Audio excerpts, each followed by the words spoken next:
ZEE5 ಇರುವಾಗ ನೀವು ನಿಮ್ಮ ನೆಚ್ಚಿನ ಶೋಗಳನ್ನ ಎಂದಿಗೂ ಮಿಸ್ ಮಾಡಿಕೊಳ್ಳುವುದಿಲ್ಲ. ಅದು ಸಂಪೂರ್ಣ ಉಚಿತವಾಗಿ. ಸಾರಿ ಕಣ. ಎಲ್ಲ ಅವರು ಡಿಟೆಕ್ಟಿವ್ ಏಜೆನ್ಸಿ ಅವರು ಇಷ್ಟೊತ್ತು ನಿನಗೋಸ್ಕರನೇ ಕಾಯ್ತಾ ಇದ್ರು ಕಣ. ಅವ್ರಿಗೆ ಯಾವುದೋ ಒಂದು ಎಮರ್ಜೆನ್ಸಿ ಕಾಲ್ ಬಂತು, ಹೊರಡಬೇಕು ಅಂದ್ರು. ಅಮ್ಮಂದು ತಂಗಿದು ಹಳೆ ಫೋಟೋ ಇತ್ತಲ್ಲ, ಅದನ್ನು ಕೊಟ್ಟು ಅವ್ರ ಬಗ್ಗೆ ನೀನು ನನಗೆ ಹೇಳಿರೋ ಡೀಟೇಲ್ಸ್ ಅಷ್ಟು ಅವ್ರಿಗೆ ಹೇಳಿದ್ದೀನಿ. ಅವರು ಸ್ಕೆಚ್ ಎಲ್ಲ ರೆಡಿ ಮಾಡಿ ಪ್ರೋಸೆಸ್ ಮಾಡಿ ಅಪ್ಡೇಟ್ ಮಾಡ್ತೀನಿ ಅಂತ ಹೇಳಿದ್ದಾರೆ. ಆದರೂ ನಾನು ಇರಬೇಕಾಗಿತ್ತು ಕಣ. ನೀನು ಹೇಳೋದಕ್ಕೂ ನಾನು ಹೇಳೋದಕ್ಕೂ ವ್ಯತ್ಯಾಸ ಇರುತ್ತೆ. ಯಾಕೆಂದರೆ ಸಣ್ಣ ಸಣ್ಣ ಡೀಟೇಲ್ಸು ಭಾಳ ಇಂಪಾರ್ಟೆಂಟ್ ಆಗುತ್ತೆ ಕಣ. ನೀನು ಇರಬೇಕಾಗಿತ್ತು, ಆದರೆ ಇರಲಿಲ್ವಲ್ಲೋ. ಅದೇ ಟೈಮ್ಗೆ ಅವ್ರಿಗೂ ಎಮರ್ಜೆನ್ಸಿ ಬಂತು.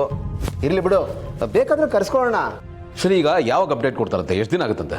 ನಿನ್ನ ಕಷ್ಟ ಒದ್ದಾಟ ನನಗೆ ಅರ್ಥ ಆಗುತ್ತೆ ಕಣ. ಒಂದು ವಿಷಯ ತಿಳ್ಕೊಳ್ಳೋ, ಎಲ್ಲ ವಿಷಯಕ್ಕೂ ತಾಳ್ಮೆ ಅನ್ನೋದಿರ್ಬೇಕು. ಆಮೇಲೆ ಇವೆಲ್ಲ ಅರ್ಜೆಂಟ್ಗಾಗೋ ಕೆಲಸ ಅಲ್ಲ ಕಣೋ, ಅಲ್ವಾ? ಅಮ್ಮನಿಗೋಸ್ಕರ ಇಷ್ಟು ವರ್ಷನೇ ಕಾದಿದ್ಯಂತೆ, ಸ್ವಲ್ಪ ದಿವಸ ಕಾಯಕ್ಕಾಗಲ್ವೇನಾ? ಎಷ್ಟು ವರ್ಷ ಬೇಕಾದರೂ ನಾನು ಕಾಯ್ತೀನಿ ಆನಂದ್. ಬಟ್ ಅವರು ಸಿಗೋ ಥರ ಚಾನ್ಸ್ ಇದ್ದು ಸಿಗದೆ ಹೋದರೆ ಆ ಭಯ ನನಗೆ. ಈ ಅದೃಷ್ಟ ಅನ್ನೋದು ಊಸರು ಒಳ್ಳಿ ಇದ್ದ ಕಣೋ. ಯಾವಾಗ ಬಣ್ಣ ಬದಲಾಯಿಸುತ್ತೆ ಅಂತ ಗೊತ್ತಾಗಲ್ಲ. ನಾವು ಇಮಿಡಿಯೇಟಾಗಿ ರೆಸ್ಪಾಂಡ್ ಮಾಡಬೇಕು. ಅದಕ್ಕೆ ನಾನು ಇಷ್ಟೊಂದು ಅರ್ಜೆಂಟ್ ಮಾಡ್ತಾ ಇರೋದು. ಗೆಳೆಯ, ಡೋಂಟ್ ವರಿ. ಅದೃಷ್ಟ ಒಂದು ಸರ್ತಿ ಕೈ ಕೊಡ್ಬೋದು, 2 ಸರ್ತಿ ಕೈ ಕೊಡ್ಬೋದು. ಆದರೆ ಪ್ರತಿ ಸರ್ತಿ ಅದೃಷ್ಟ ಕೈ ಕೊಡೋಕ್ಕಾಗಲ್ಲ. ಯಾಕೆ ಹೇಳು? ಅದೃಷ್ಟಕ್ಕಿಂತ ನಮ್ಮ ಪ್ರಯತ್ನ ದೊಡ್ಡದಾಗಿರುತ್ತೆ ಕಣೋ. ಆ ಪ್ರಯತ್ನಕ್ಕೆ ಒಂದಲ್ಲ ಒಂದು ದಿವಸ ಫಲ ಸಿಕ್ಕೇ ಸಿಗುತ್ತೆ. ಅಲ್ಲದೆ ನಿಂದು ನಿಷ್ಕಲ್ಮಶವಾದ ಪ್ರಯತ್ನ ಕಣೋ. ಗೆಳೆಯ, ಒಂದೇ ಕಡೆ ಬಾವಿ ತೋಡ್ತಿದ್ರೆ ನೀರು ಸಿಗದೆ ಇರುತ್ತೇನೋ? ಇದು ಹಾಗೇನೆ. ನೋಡ್ತಾ ಇರು, ನಿಮ್ಮಮ್ಮ ತಂಗಿ ನಿನ್ಗೆ ಸಿಕ್ಕೇ ಸಿಗ್ತಾರೆ ಕಣೋ. ಎಳ್ಳಷ್ಟು ಡೌಟ್ ಇಟ್ಕೋಬೇಡ, ಆ ಕಾನ್ಫಿಡೆನ್ಸ್ ನನಗಿದೆ. ಆದಷ್ಟು ಬೇಗ ನೀನು ಅಮ್ಮನ ಮಡ್ಲಲ್ಲಿ ಮಲಗೇ ಮಲಗ್ತೀಯ. ಅಮ್ಮನ ಲಾಲಿ ಹಾಡನ್ನ ಕೇಳ್ತೀಯ. ನನಗೆ ಅಷ್ಟಾದರೆ ಸಾಕಣ. ಆ ದೇವ್ರಿಗೆ ಚಿನ್ನದ ಕಿರೀಟ ಹಾಕಿಸ್ತೀನಿ.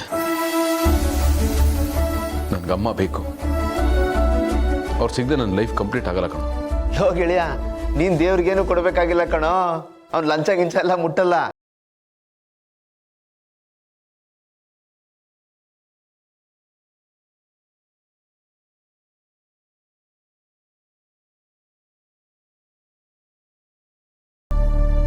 ಎಲ್ರ ಕಷ್ಟನೂ ಒಂದೊಂದಾ ತೀರಿಸ್ತಾ ನಿನ್ನವರೆಗೂ ಬಂದಿದ್ದಾನೆ. ಈಗಾಗಲೇ ನಿನ್ನ ಕೇಸ್ ಫೈಲು ಅವನು ಓಪನ್ ಮಾಡಿದ್ದಾನೆ. ಅದ್ರ ಮೇಲೆ ಪ್ರೊಸೆಸ್ ಶುರು ಆಗಿದೆ. ಸಂಬಂಧಪಟ್ಟವ್ರ ಮೂಲಕ ಅದ್ರ ಕೆಲಸ ಮಾಡಿಸ್ತಾ ಇದ್ದಾನೆ.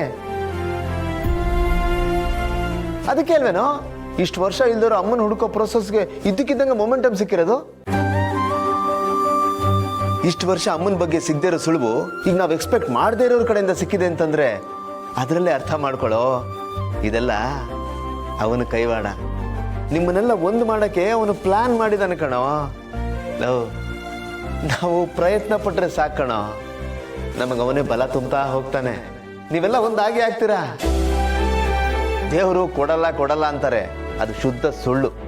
ನಮ್ಮ ಉದ್ದೇಶ ಒಳ್ಳೇದಿದ್ರೆ, ನಮ್ಮ ಪ್ರಯತ್ನ ಪ್ರಾಮಾಣಿಕವಾಗಿದ್ರೆ ಅವನು ಖಂಡಿತ ಕೊಟ್ಟೇ ಕೊಡ್ತಾನೆ. ಸ್ವಲ್ಪ ಲೇಟ್ ಆಗ್ಬೋದಷ್ಟೇ, ಆದರೆ ಕೊಡ್ತಾನೆ.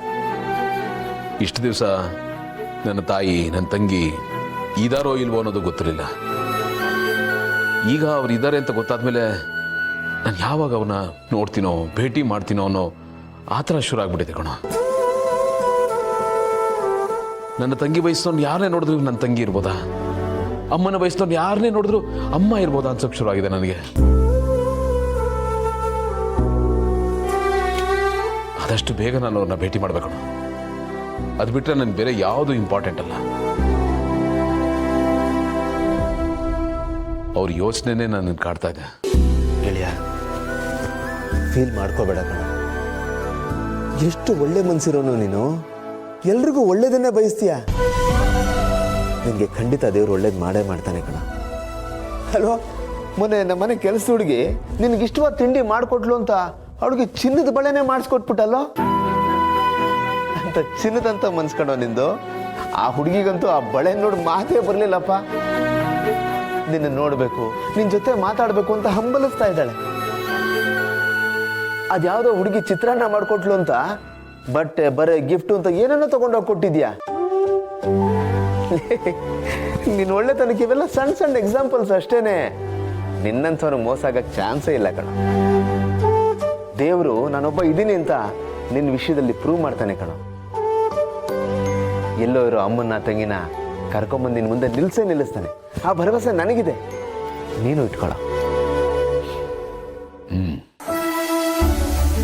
ಅಮ್ಮ ತಂಗಿ ಸಿಕ್ಕೇ ಸಿಗ್ತಾರೆ ಕಣೋ.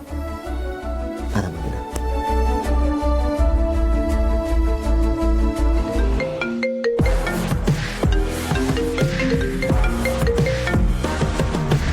ಹಲೋ, ನಾನು ಹೇಳೋದನ್ನ ಸರಿ.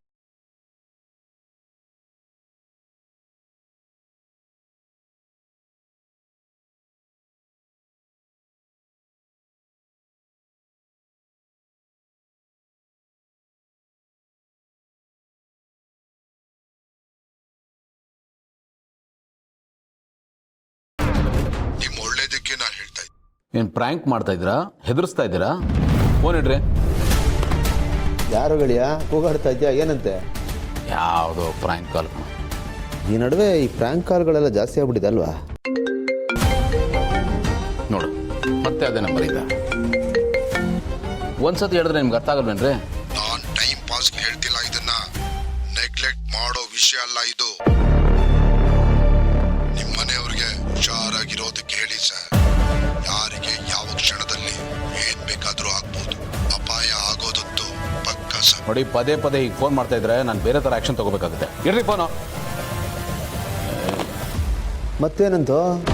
ಏನು ಮನೆಯವ್ರಿಗೆಲ್ಲ ಹುಷಾರಾಗಿರೋ ಕೇಳಿ ಅಪಾಯ ಆಗುತ್ತೆ, ಯಾವ ಕ್ಷಣದಲ್ಲಿ ಏನು ಬೇಕಾದ್ರೂ ಆಗ್ಬೋದು ಅಂತ ಸುಮ್ಮನೆ ಅದನ್ನ ಹೇಳ್ತಾ ಇದ್ದಾರೆ. ಯಾವುದೋ ಪ್ರ್ಯಾಂಕ್ ಕಾಲ್ ಕಣ. ಆ ನಂಬರ್ಗೆ ಇನ್ನೊಂದ್ಸಲ ಫೋನ್ ಮಾಡು. ಬಿಡ, ಪ್ರ್ಯಾಂಕ್ ಕಾಲ್ ಅಂತ ಹೇಳಿದ್ನಲ್ಲ. ಕೊಡ ಇಲ್ಲಿ. ಯಾಕೋ? ಕೊಡಪ್ಪ ನೀನು ಇಲ್ಲಿ. ತಗೊಳಪ್ಪ.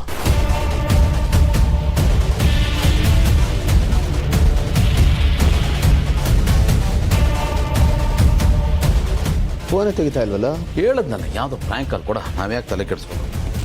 ಇಲ್ಲ, ನನಗೆ ಯಾಕೋ ಇದು ಪ್ರ್ಯಾಂಕ್ ಕಾಲ್ ಅನ್ನಿಸ್ತಾ ಇಲ್ಲ ಕಣೋ. ಇರು, ಅದಕ್ಕೆ ಫೋನ್ ಮಾಡಿ ಮನೆ ಕಡೆ ಎಲ್ಲ ಆರಾಮಾಗಿ ಕೇಳ್ಬಿಡ್ತೀನಿ. ನಾವು ಪ್ರ್ಯಾಂಕ್ ಕಾಲ್ ಅಂದ್ಕೊಂಡು ಒಂದು ವೇಳೆ ಅದೇ ನಿಜ ಆಗ್ಬಿಟ್ರೇನಪ್ಪ ಮಾಡೋದು? ಗೊತ್ತಿದ್ದು ಸುಮ್ಮನೆ ಆದರೆ ತಪ್ಪಾಗುತ್ತಲ್ವಾ?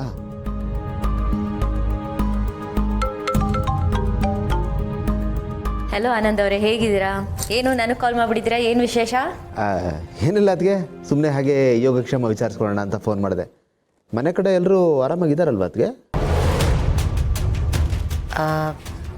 ಎಲ್ಲ ನಾರ್ಮಲ್ ಆಗಿದೆ, ಬಟ್ ನೀವು ಕೇಳ್ತಿರೋದು ಸ್ವಲ್ಪ ವಿಚಿತ್ರವಾಗಿದೆ. ನಿಜ ಹೇಳಿ, ಯಾಕೆ ಹಾಗೆ ಕೇಳ್ತಿದ್ದೀರಾ?